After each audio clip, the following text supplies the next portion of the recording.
Start trading crypto today.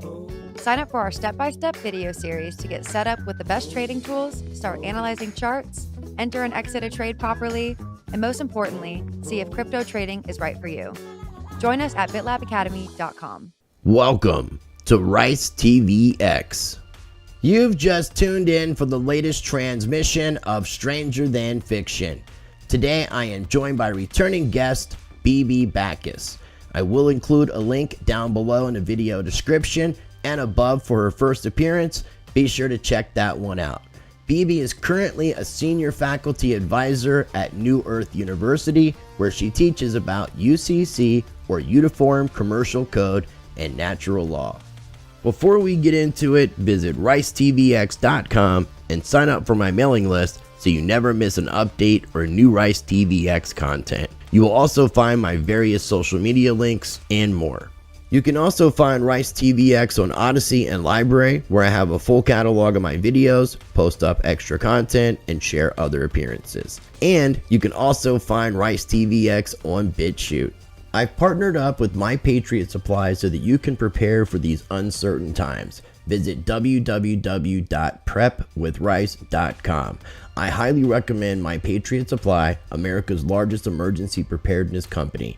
Act quickly and you'll save $150 off their essential 3-month emergency food kit, which contains an abundance of delicious foods that provides more than 2,000 calories a day.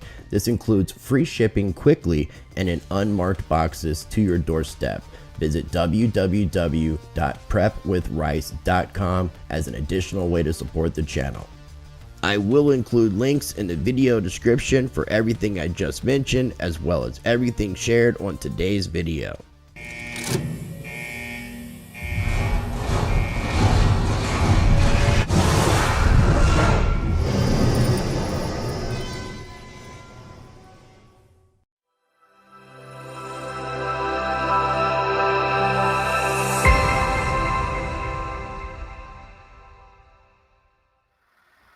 All right, ladies and gentlemen, joining me on today's show is Bibi Bacchus. She has been on the show before. I will have links down below and above so that you can check out that previous conversation. And I definitely encourage you to check that out. She's currently and has been a senior faculty advisor at New Earth University. She's a UCC senior instructor teaching about Uniform Commercial Code and natural law. Bibi, welcome back to the show. How are you doing today? Thank you. I'm fine. Thank you. And how are you? You okay? Yes, ma'am. And I'm definitely looking forward to the conversation. The last time we spoke was November 25th of 2020. So it's been a good year and a half. Yeah, it's been a while. A lot of things have transpired in the world, both in your personal life and in everybody's lives. So you recently made a change of location. You've been located in the UK and now you're in Guyana. Yes, well, I lived in the UK for 50 something years, but I have an apartment there, so I go backwards and forwards. I live now, I think, most of the year in Guyana. It's warm. It's bigger than Britain in square miles, and we only have less than 1 million people. That's nice. So I prefer to stay here now. Well, it's nice that you get to be back in the area that you're originally from. So it's kind of going back home in a sense. Yes, it's nice. It's so much nice. You can breathe properly. You don't have too much, but we don't have any pollution really, because we don't have any factories or that kind of stuff, and we don't have any chemtrails. Right. Looking at the architecture of your house, it looks really beautiful. It looks like it's not like a standard house. No, it's a octagon shape, 8 sides. Oh wow. Yes. So it has a dome. Does it have a dome roof? Yes. That's beautiful. Yes, and the ceilings are very high. I can almost imagine by seeing a little bit behind you. Yeah. Oh, I see. Yes. Yeah, just a little bit. That's where I was kind of getting the idea that it wasn't like a normal shaped home. And I'm always, I like odd architecture. Yes, I drew it because I wanted it. I didn't want a square roof, because the energy traps there in the square. Oh, wow. Interesting. You're always full of some interesting information. And the one thing that I will encourage people to make sure that they're checking out from our first conversation together, and I'll do a quick screen share so people can see the video, but I will have it linked down below. Wake Up and Learn How to Own Your Straw Man with BB Bacchus. And the really interesting part about this particular interview is BB's story, which we're not going to really rehash.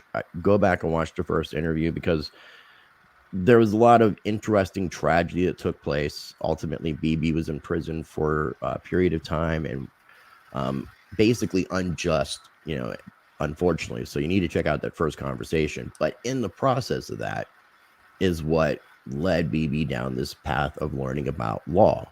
In the first interview, you said that something is not right in this world. So it took you down this whole rabbit hole of law, and you discovered many things. And since then, you started becoming a teacher with New Earth University. So I will have the links for New Earth University as well. And I know that you're going to be doing another course coming up. We're recording this on the 4th of May. It'll be coming out probably in the next day or two. And I think you mentioned that you're going to be doing a course sometime possibly in June, so people can look out for that. Is that correct? Yes, yes. I have not. The university waited for me to let them know when I want to do the next course. So I will get in touch with the chancellor tomorrow. And I know tomorrow's a holiday, but I usually Zoom with her and we'll discuss when we can do the upcoming class.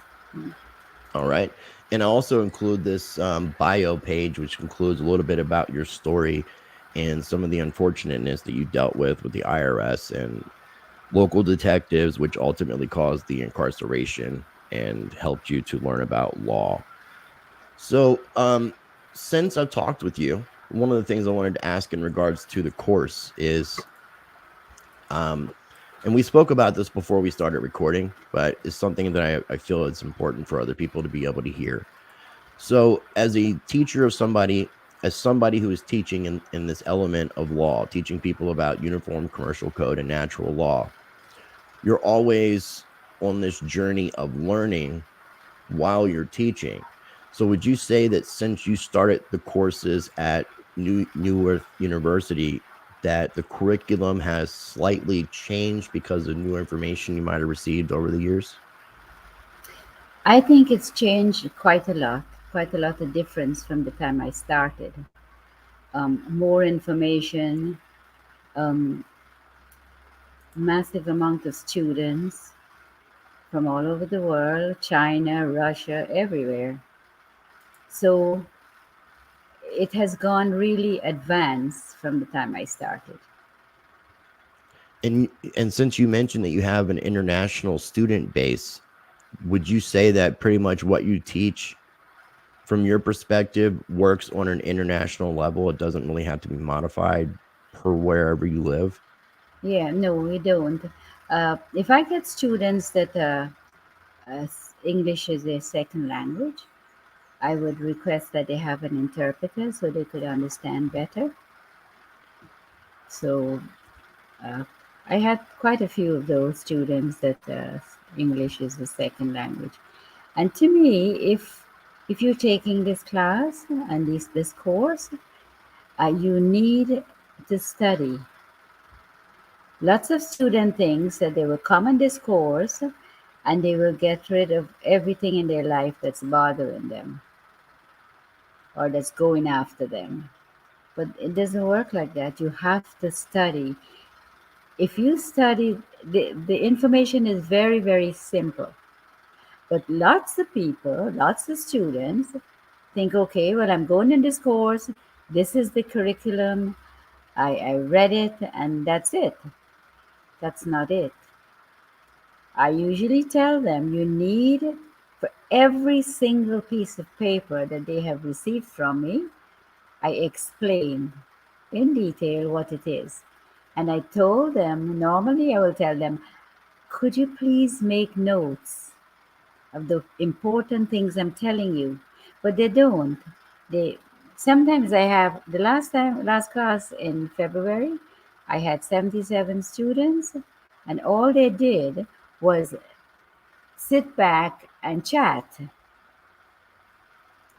They have Chat not amongst they among themselves. Yeah, they okay. form a group and they're chatting and they're discussing and they're saying, um, "Well, I don't think that's right." And so, why did you come to my course? You Well, understand? there's a lot of different teachers out there, BB, and a lot of people are teaching what I would consider to be conflicting information. So depending Yes. on who you studied under and what you're looking at, and that's the other thing too, is people aren't focusing on different areas. So they may be looking at multiple teachers at the same time and getting conflicting information and think one has more knowledge above the other, meaning that they're going to accept what they have to say as having more validity. Um, and that's one of the things that I've noticed. You actually touched on a couple different subjects.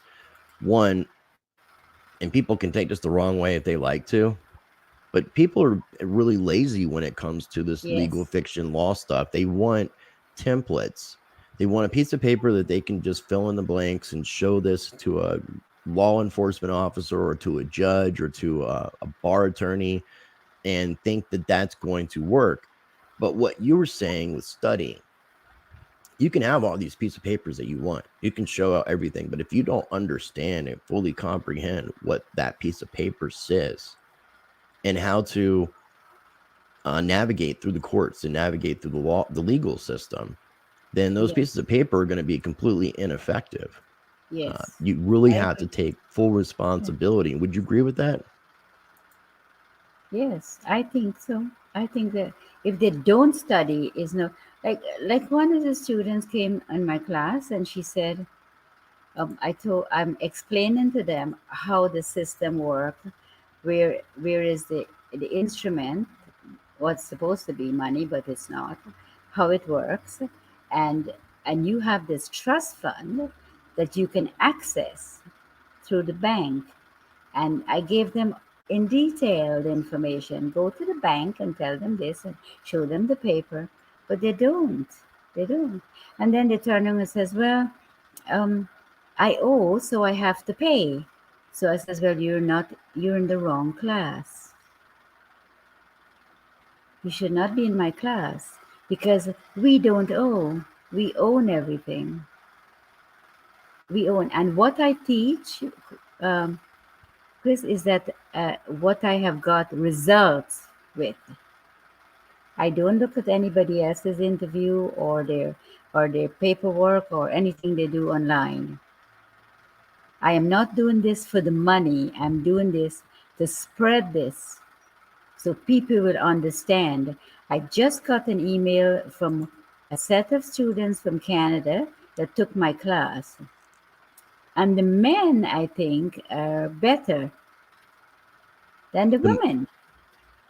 as The far as men being able to grasp the information, Yes, I'm not. No, the women are not paying attention. They sit, if it's a lot of them at the back, and they will chat. And then when the class and they get all the paperwork and it's over, I give them 3 weeks to send me if they need any more information. That's enough, I think.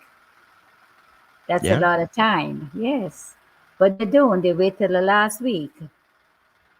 And then they send me a whole book of information that nothing pertained to the class that they had.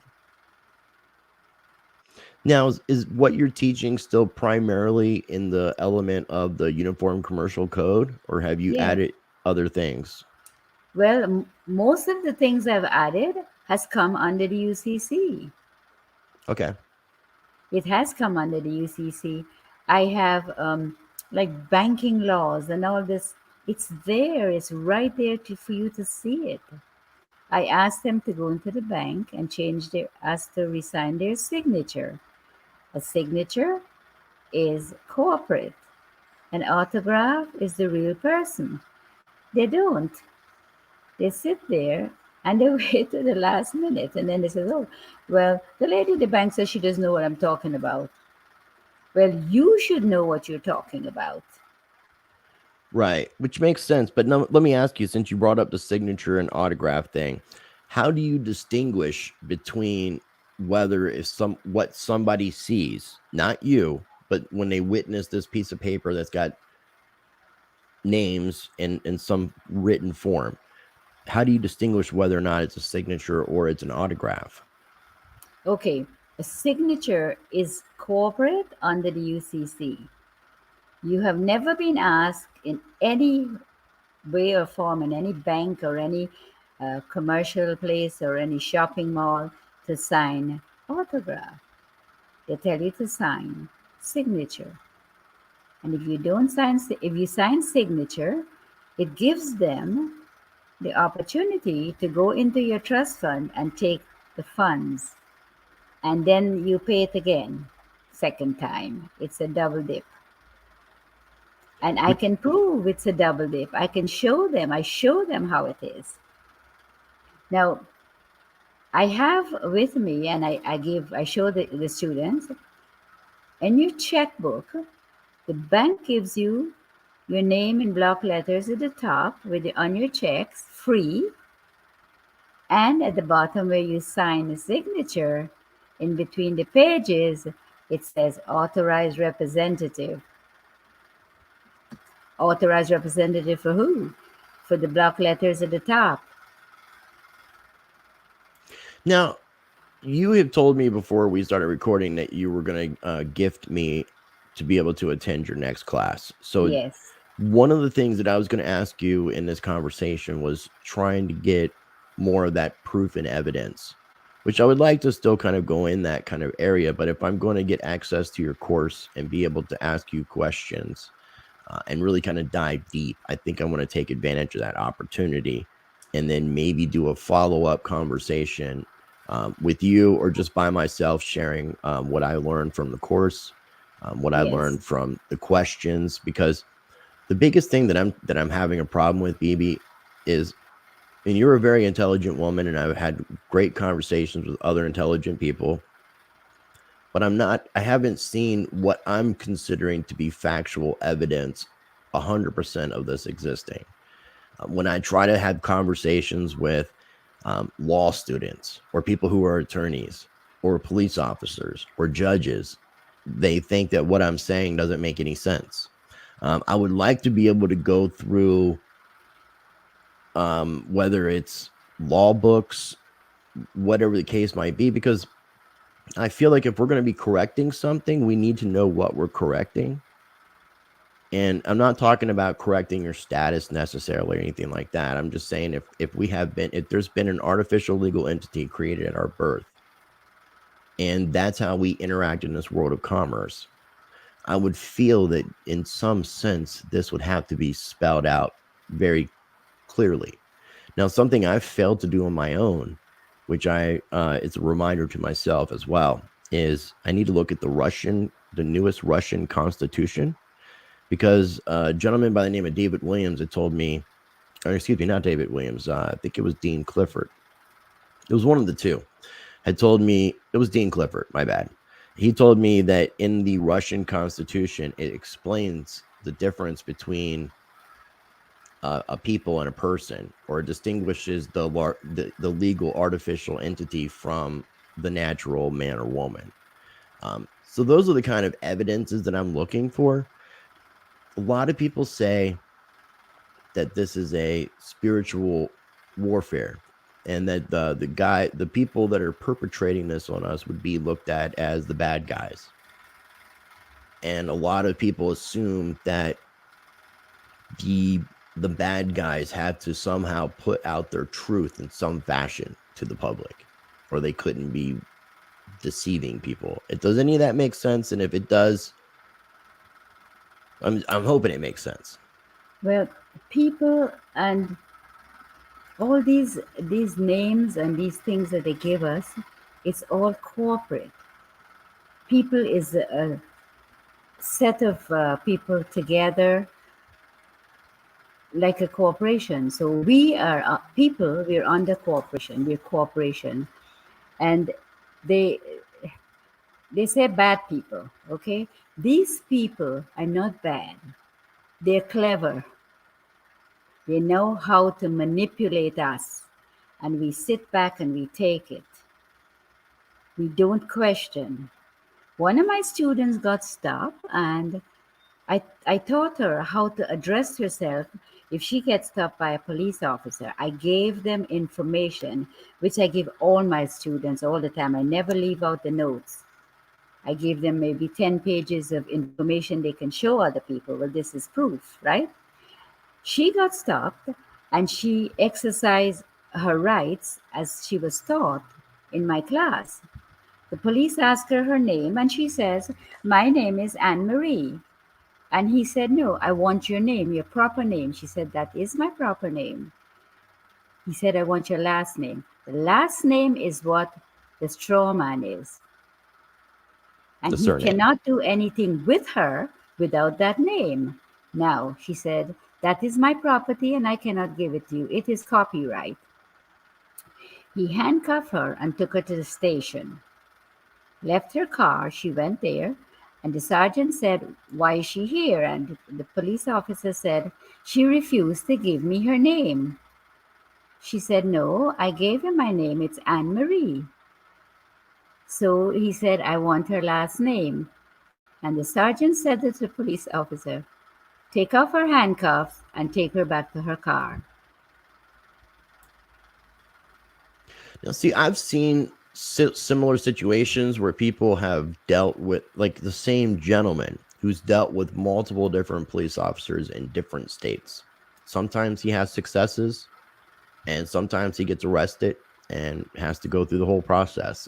So I haven't seen any one specific method that necessarily worked. Now, like, I'm not one who has gone out and done these things, so I can't speak on experience.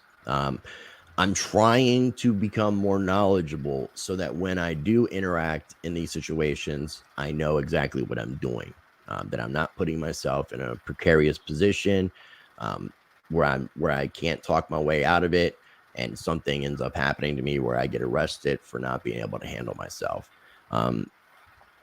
So it's like I've been trying to find something in regards to, you mentioned a trust account. When you mention a trust account and being able to access it through your bank, are you referring to the Seste KB trust Yes, accounts? yes. And you're saying that everyone that's birthed through the system has a Yes, Seste KB account? yes. As soon as you're born, your national insurance or your social security is attached to you, even before you have a name. And the trust fund is attached to that. So they insist that you register the birth. Now, the Surgeon General of the United States is the person who registers the birth. The Sergeant General, is that what you said? The Surgeon General, Surgeon General, the yeah. doctor, yes. He registers the birth. Yeah, everything goes to this whole water process. I went to a seminar. I was invited by a friend of mine in the real middle, across from the bank, and it was underground. I went there, and I spoke to the bankers. Came to listen to what I had to say. After I was finished, one gentleman got up and he said, "The lady is telling the truth, because when when I was doing police work, we were sent to a home to, to take the children from the family. The only child I couldn't take was the one without the birth certificate. He verified to the bankers he couldn't take that child. You don't have to register your child's birth. Your SSDQ goes there anyway. They have it from your great great grandparents.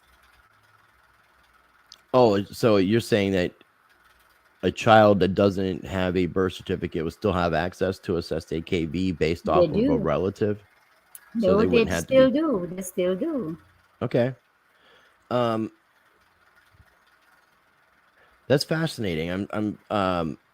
So here in the United States, I've heard of several situations where if a parent doesn't, and I know these are legal terms, but if a parent doesn't register their child, their social services gets involved and threatens to take people's kids No, because they're not following protocols. I mean, I've seen situations where people have dealt with this. You've not heard of situations like that? I have all the time.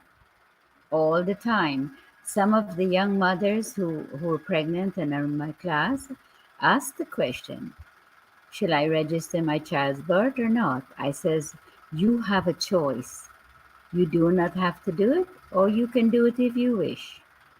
But don't think because you registered the child that you're going to have this this account, this SDQ, because if it's not registered, you wouldn't.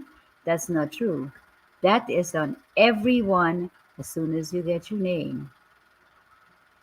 Whether we registered. At the moment, one of my students, Alex, we're working on the C pass. You don't have to have a passport. You're under the military. We're under maritime law I've of the heard seas. the CPAS. I've heard. I'm not going to mention the guy's name fully, but RJG, Gould, and then Lady Crown. I've heard the CPAS is coming out of their terminology. Is the CPAS a UCC thing or is it a military thing? Well, Chris, we're under the military. So it is a military and the UCC because the UCC put us under the military. Now, everything, anytime there's a tension, the forces come out and the police.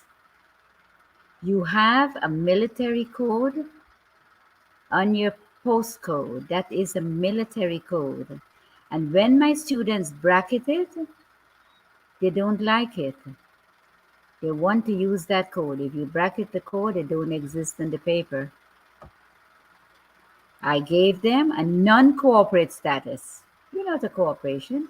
There's tons of things on my non-cooperate status is telling them they have not told you about all this stuff that's on here. And then it makes sense to these majority of the people. Right, the majority of the people. Because I mean, again, there are those people who don't want to take it further and actually study how this stuff No, works. that's right. Yes. And then they blame the teacher. Well, I don't. One student just wrote to me after her class in February, and she said, "Oh, my friend told me that I should put my SysTQ on my addendum, my UCC1 addendum to the UCC office." So I wrote back and said to her, "You do whatever you like. I taught you.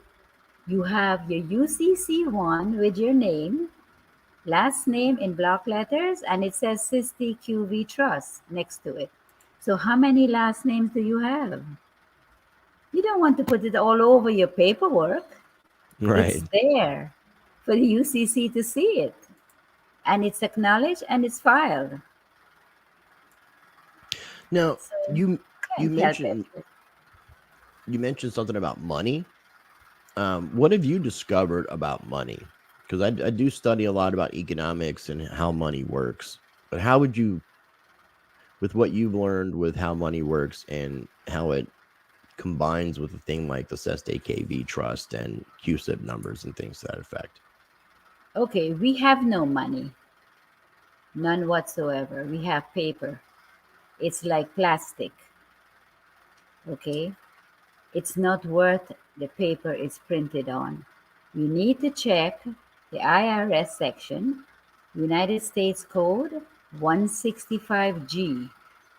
It says what we have in our pocket is useless securities. It's not money. It has no value.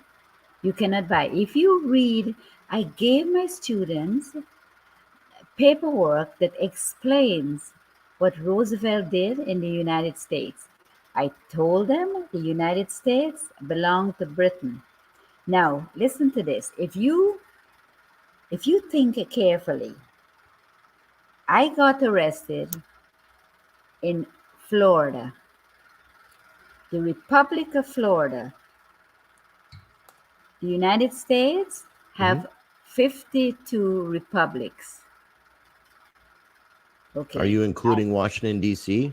No, Washington, D.C. is the commercial section. Washington, D.C. is, they are operating under fiction. Now, if I committed a crime in Florida, how could the United States of America, all the way 14 square miles, versus me? How? I didn't commit no crime in the United States of America.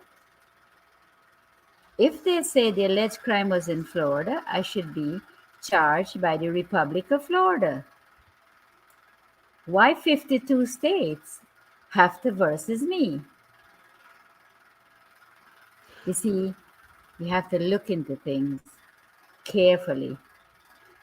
The only states that belong to United States of America is Guam, the U.S. Virgin Islands, Puerto Rico, what they receive after the war. The other 52 states is republics. They all have governors. It's absolutely, I look into things differently from how the men, I admire them, what they teach, but I teach what I know I can win. I do not teach anything that is not true. I won when I went for my tests. They wanted to do my DNA. I told you about that. Mm-hmm. That And was when. I put her a notice under the UCC, 9 pages. And I told her what I was going to do with her if she takes my DNA by force or any other way. Was this when? Yeah, sorry. Was this when you were getting out? Yes, 3 months before. Okay, right before your pre-release. Yes, I sent her that 9-page security agreement, and I signed her name as the debtor. As the debtor, she's going to take the debt. So she gave it to a judge to come into the prison, and to find out whether I committed fraud, they will give me another charge. So when the gentleman looked at the papers, he said, "Did you write this?" I said, "Yes." He says, "What is it?" I says, "It's in English. Do you understand English?" So he thought I was arrogant, but I wasn't. I was confident in what I was doing at that time. So he took it away, and he says he's coming back in a week and he's going to tell me. When he came back, he asked to speak to me privately without the warden and all the officers. And he informed me when he looked at the papers last week, he did not understand a word that was in there. Not a word. So he had to take it to his superiors so they can look at it and tell him that I committed fraud. They told him, "No, who gave you this paper?" "Which inmate?" He says, "I've never seen her before. I go there all the time." So that's how it is. Then I was told that I'm on the right path and to carry on and good luck. Now, if that is not the truth in the system, well, what is? And you've dealt with a lot. I mean, that's when, compared to a lot of these other teachers that are out there, some of these individuals have not gone through some of the legal crap is the best way to put it. The legal crap that you've had to go through. I mean, yes, that's why people should check out not only that first conversation, but I was just doing a screen share that had the bio as well, so that way you could read up. So you mentioned that money has no value, which I agree. The fiat money definitely doesn't have any value. Do you look at things like gold and silver as having value? Yes. Okay. Silver is the cheaper one, and it's good as well. Gold and silver is what you need to buy. And I know I'm jumping around a little bit. 52 states. Normally, I know that we have 50 states in the United States. Yeah, 50. 50. Okay. Yeah. And you mentioned Roosevelt. So when Roosevelt was president, if I'm not mistaken, that was in the 30s. In the 30s, yes. He made a New Deal. Right. Yes. 1933, I think, more specifically. June 5th, 1933. Okay. So that's when we had the Banking Act, We Yes. had the creation of securities, the creation of the Securities Exchange Commission, the SEC, also the confiscation of gold, where they made the U.S. citizens sell their gold back to the Yes. United States. I Mhm. believe that was all in the same time period. So you're saying that during that New Deal of Roosevelt's, that something transpired, and now the United States belongs to Britain or belongs to the City of London, the Crown? The United States belong to the City of London, the Crown. The United States is British.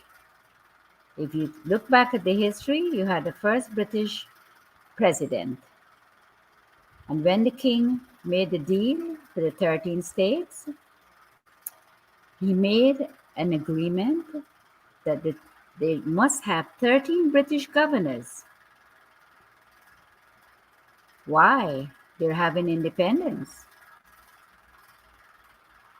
Why should there be Yeah. 13 British governors? I had to look into that because that's not something that I'm 100% familiar with. Yeah. I just know I agree with you when you said the states are kind of their own republics. I look at the United States when it first formed as basically being a confederation of nations, like what we would even think about with um, the United Nations, because that's essentially what continental North America would be. Because in the beginning, all the states govern themselves. They had their own constitutions, their own governors, their own Yes. form of government, but then the federal government. So there's also the supremacy clause, which said that whatever was written in the United States federal constitution superseded state law if state law went against federal law. Then also, and we talked about this in that first interview, it seemed like during the Civil War time period when Abraham Lincoln basically declared martial law and did his general orders, the Lieber Code, all the things that he did. After the Civil War, there was supposed to be a restoration of our nation. I would assume that was a restoring of our republic, but that didn't take place. It was more of a federal government takeover. And that's what I thought 1933 was more about, solidifying that federal government takeover. No. So how does the city of London come into play with that Okay. situation? He in 1933 he did Roosevelt did a deal they call it the New Deal with the bankers. What he did is he did this agreement on May Day with the banks, and he in that agreement he wrote that the bank can prosecute the American people. Now he put the one word that changed that was without the United States, within the United States. Okay, so now the banks can take us to court and do all kinds of stuff with us.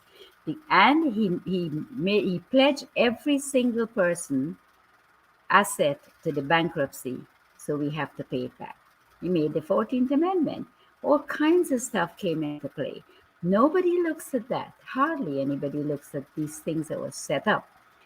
When America got independence, the other is 3 concessions. The other one was all attorneys in America have to take the title of nobility as an esquire. Well, Every yeah, single attorney and judges are esquires.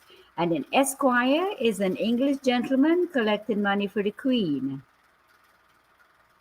So every courtroom is a bank. And since Lincoln, we have the president taking 2 oaths. If he does not take the oath as commander-in-chief of the military, he is devoid of power to operate as the president. And every single courtroom in America, every single, I would bet my life on it, they have a military flag. And you mean the yellow French flag?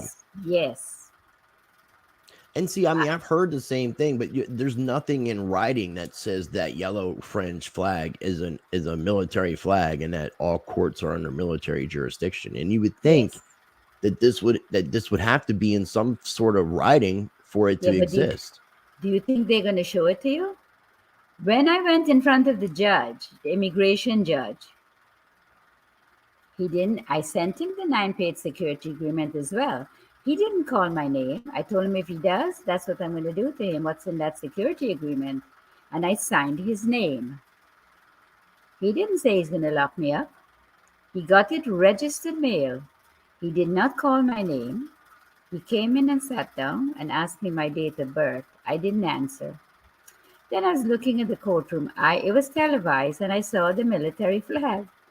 I said to him, I want to tell you that you are committing fraud because you're trying me under the military. I am a non-military member and you're committing fraud.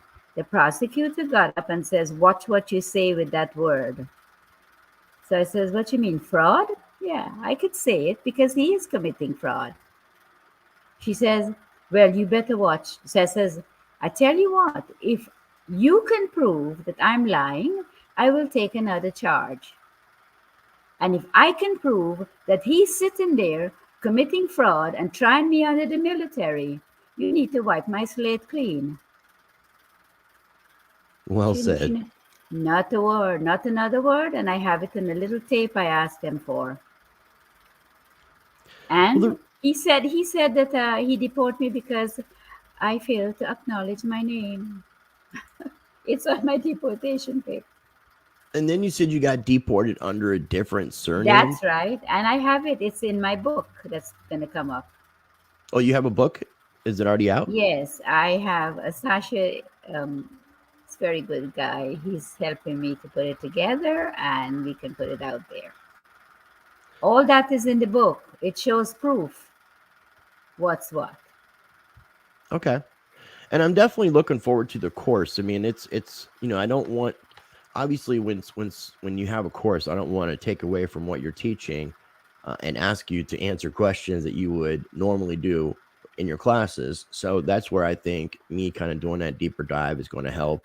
One of the last few things that I guess I would ask you is, aside from the fact that with the Seste KV, the Seste KV Trust was created in the UK, in Britain, for the English at the time in 1666, because that's when there was serious disease, and then there was a huge fire and burned down London.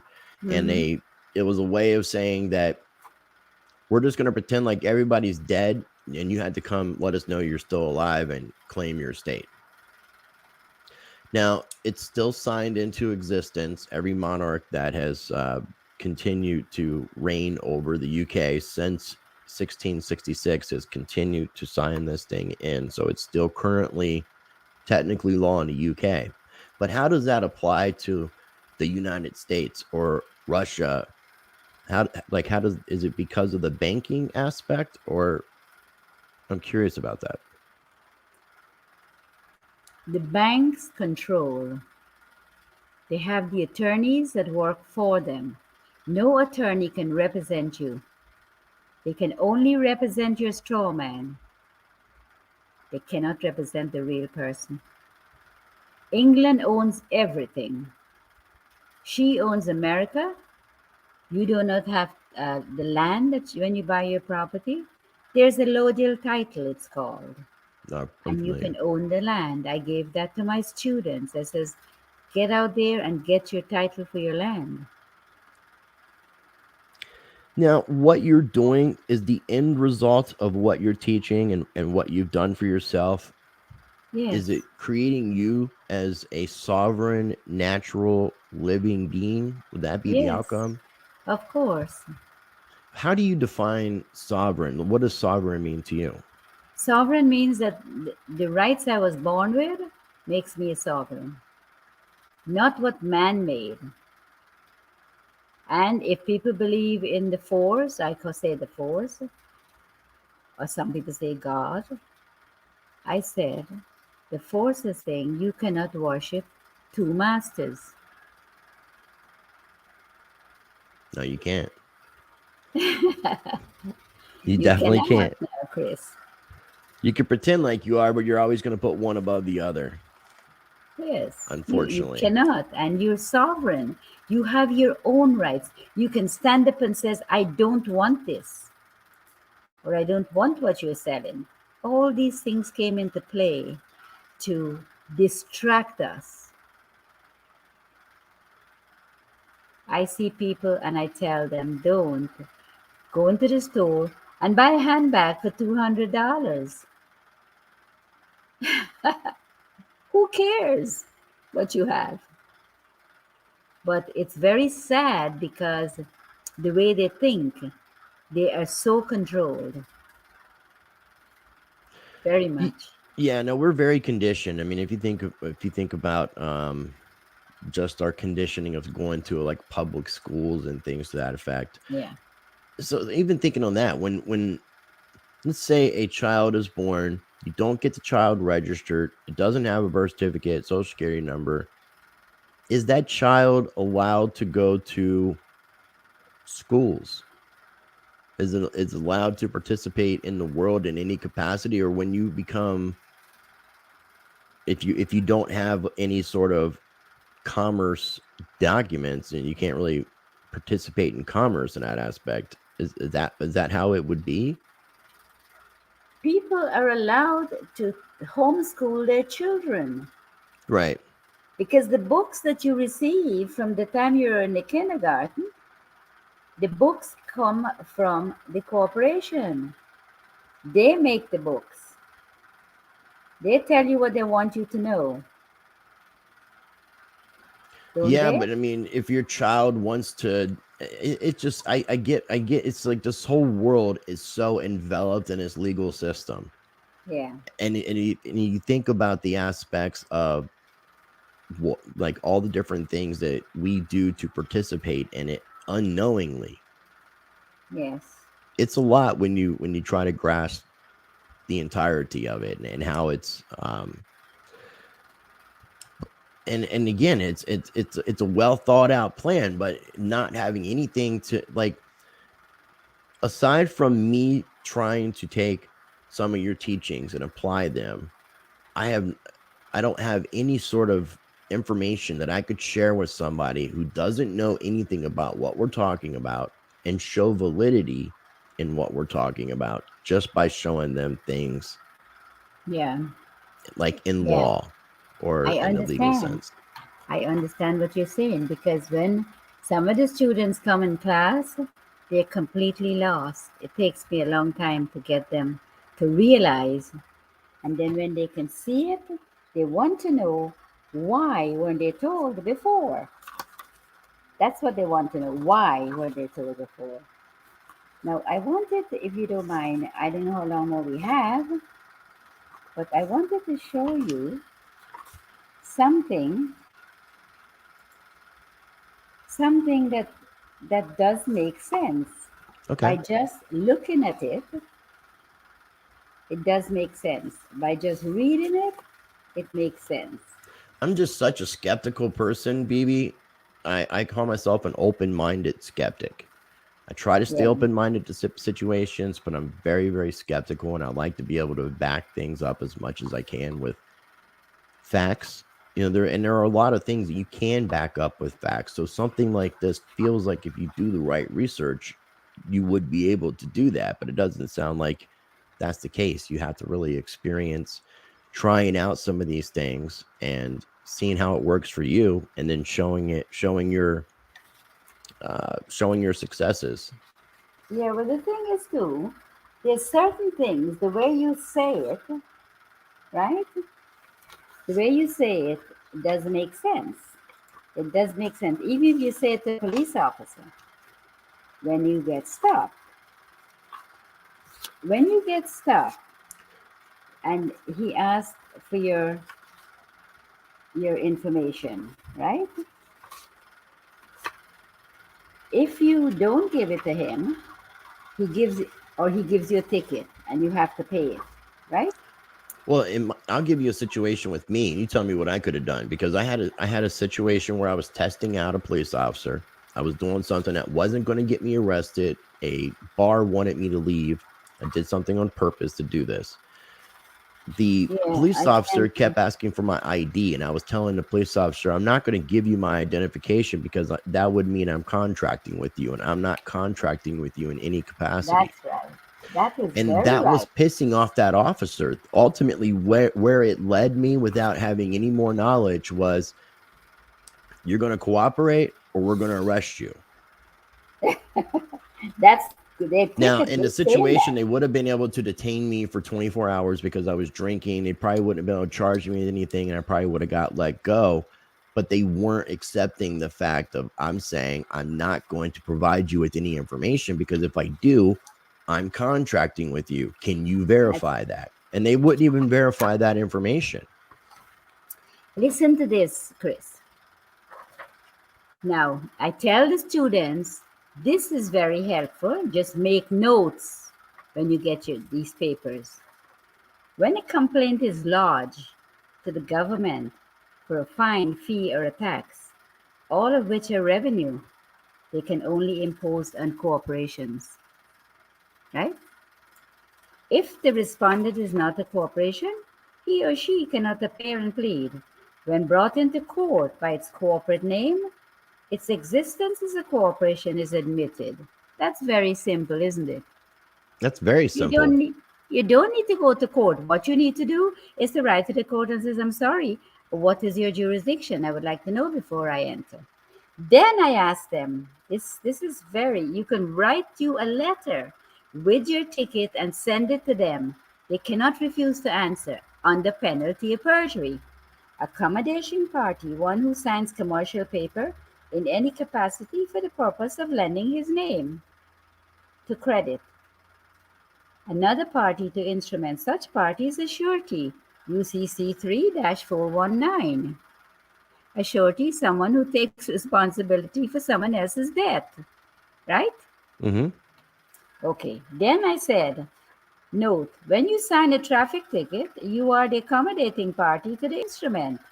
You are the source of all credit for the party whose name appears on the driver's license in your possession.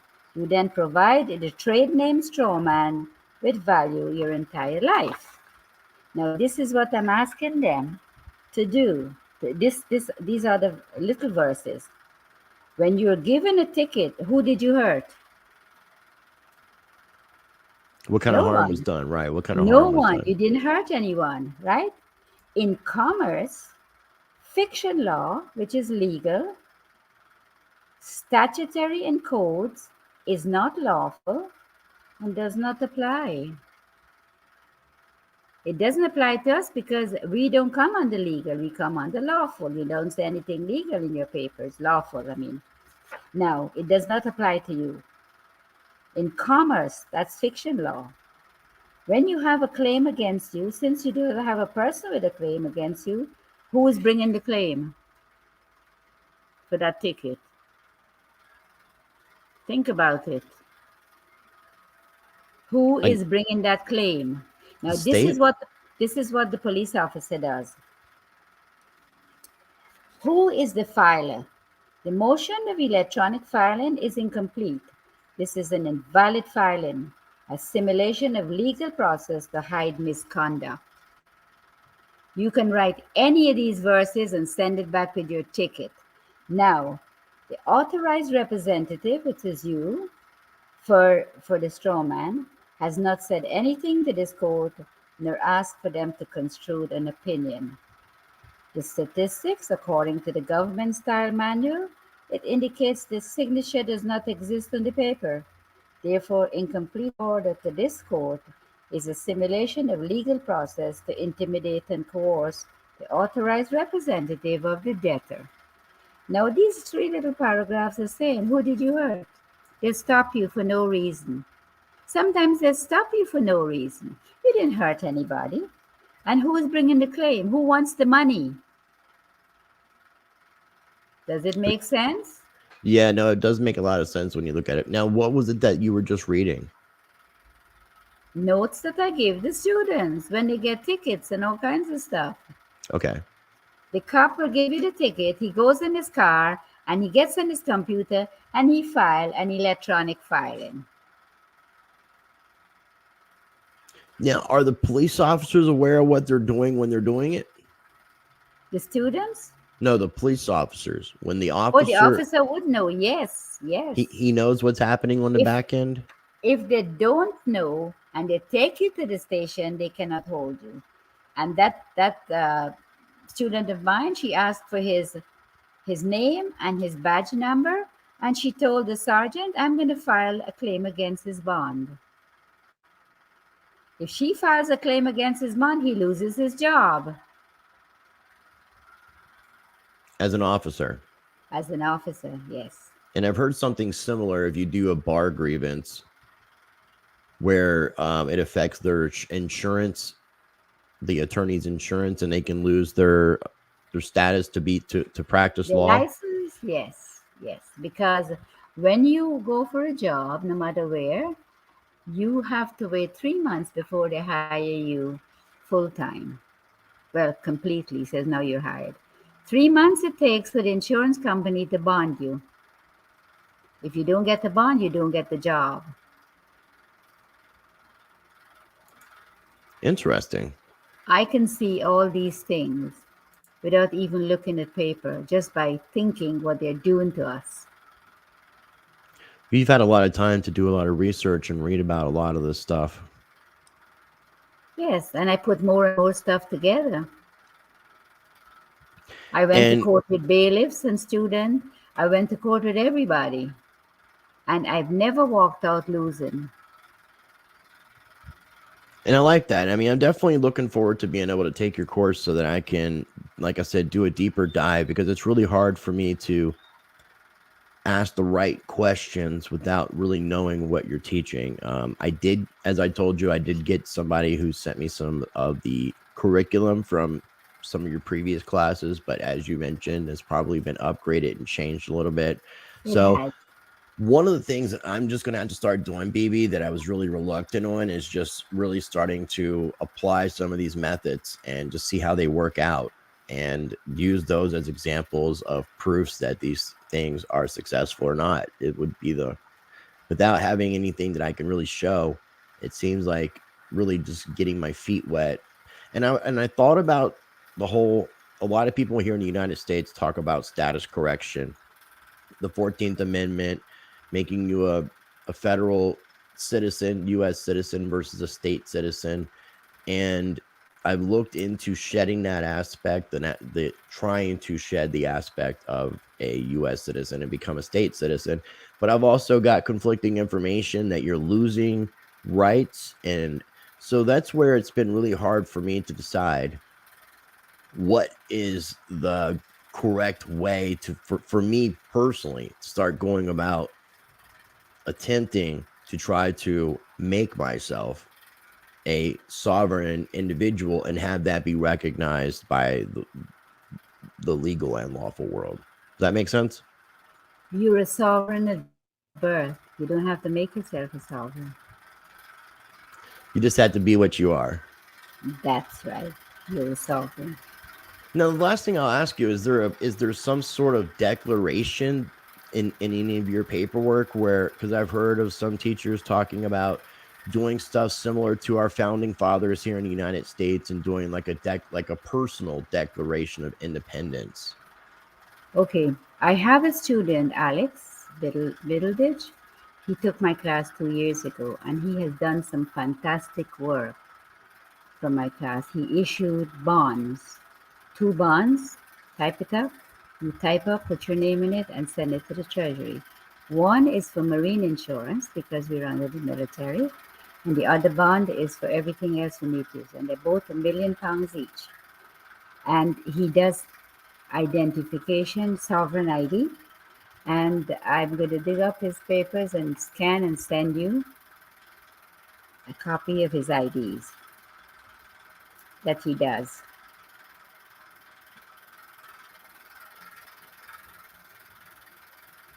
He knows the language very good.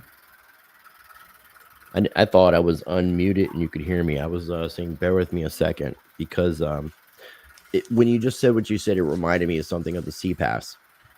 So I've heard of some people who have had CPASs, and I've heard that they weren't recognized. I've talked to a gentleman that is an ambassador of a micronation, the Dominion of Melchizedek. They have their own passports. They're not internationally recognized, so he can't enter into another nation utilizing these. I have somebody that has created. He's been on my show before. That's created IDs. That's a CPAS. But no one recognizes this. If I go to an airport, that is just, it's not a CPAS. A CPAS have different wording, and it should be smaller. The CPAS I do have a issued, smaller version. I do have smaller versions of everything, and one of these also includes a certificate of exemption. That's supposed to be for in relation to what we experienced during 2020 with the pandemic and such. Yeah, the CPAS is, people will get CPAS if they're going on cruise as well. That's something completely different. Right, but something that you make yourself, is it going to be recognized? Like if I want to go on a cruise or go to take a plane and go to another country, how do you get those CPASs to be recognized when the people at your TSA say it's not a recognized ID and they can't accept it? I think the CPAS, when you're going on a cruise, is completely, has nothing to do with you using it like a passport. That has nothing to do with that. Nothing whatsoever. I was looking. Were you not saying something to that effect, though, that the CPAS acts in place of a passport? The CPAS what? Sorry. Does it act in place of the passport? Like, can you enter into another nation using a CPAS? Yes, if you get the proper CPAS, you can travel all over the world with it. It's like a diplomat. So it's like, okay, that explains it.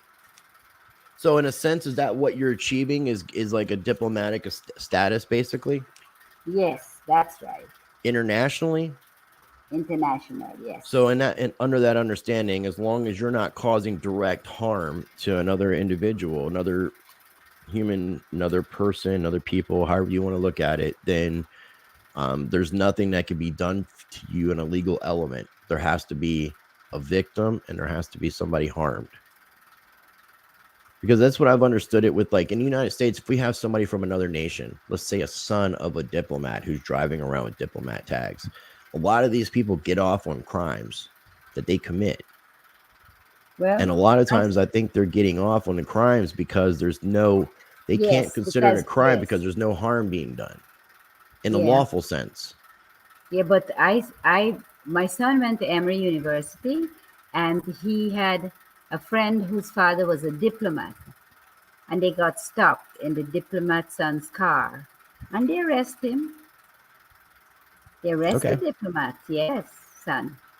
They saw what was his crime? He was drinking, and he was heavily drunk.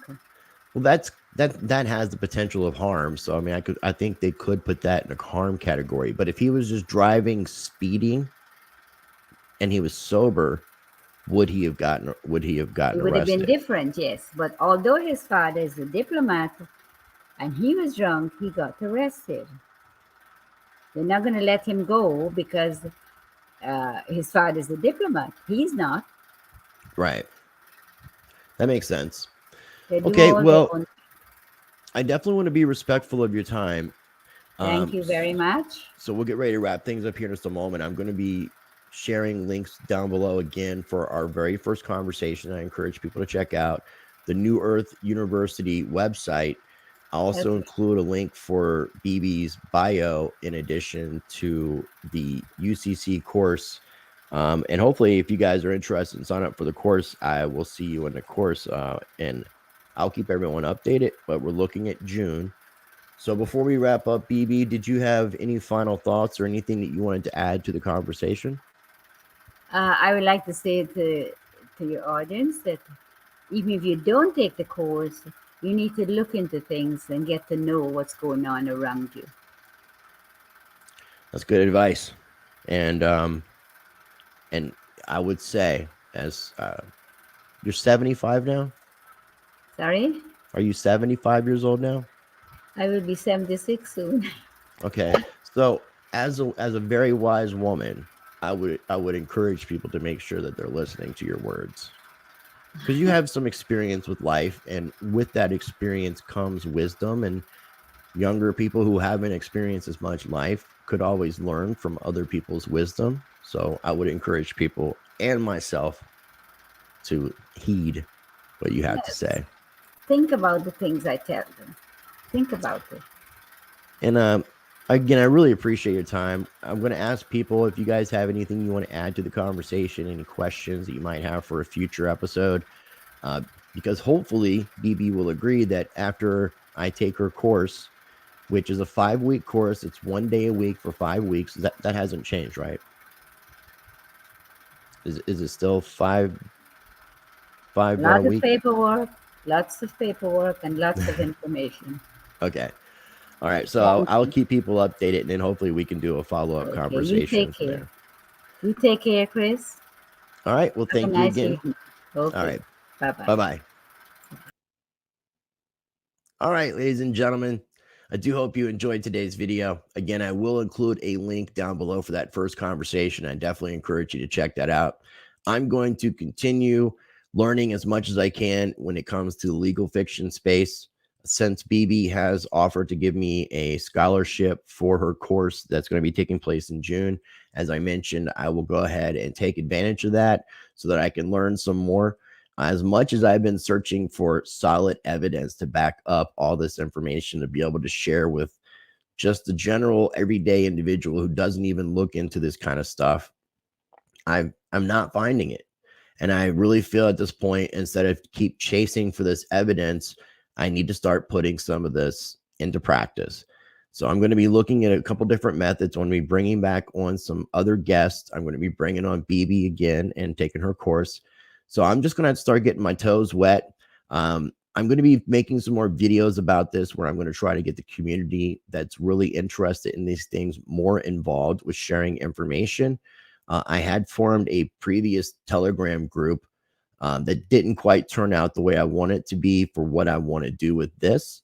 So I'll probably end up creating a brand new group of some sorts, and we'll be adding individuals who have a lot of research and knowledge to add. So if you're one of those individuals who's not attached to any particular groups, who's well versed in a lot of these different areas that I talk about in the legal fiction when it comes to the maritime admiralty, the common law aspects, the UCC aspects, the SPC aspects, and everything in between, status correction and all that stuff. If you have a lot of knowledge and research and you're ambiguous and you're not attached to a particular group or a particular method and you're open-minded and you want to work with a group of people, please comment down below, or you can hit me up on my email or my Telegram. All that information is going to be below in the video description. So I do appreciate you watching today's video. If you're not already subscribed, I would encourage you to make sure you subscribe to my channel. Smash that like button. If you hit that notification bell, sometimes YouTube will notify you when my videos come out. And I will leave you with this. Be blessed, be the change, practice change.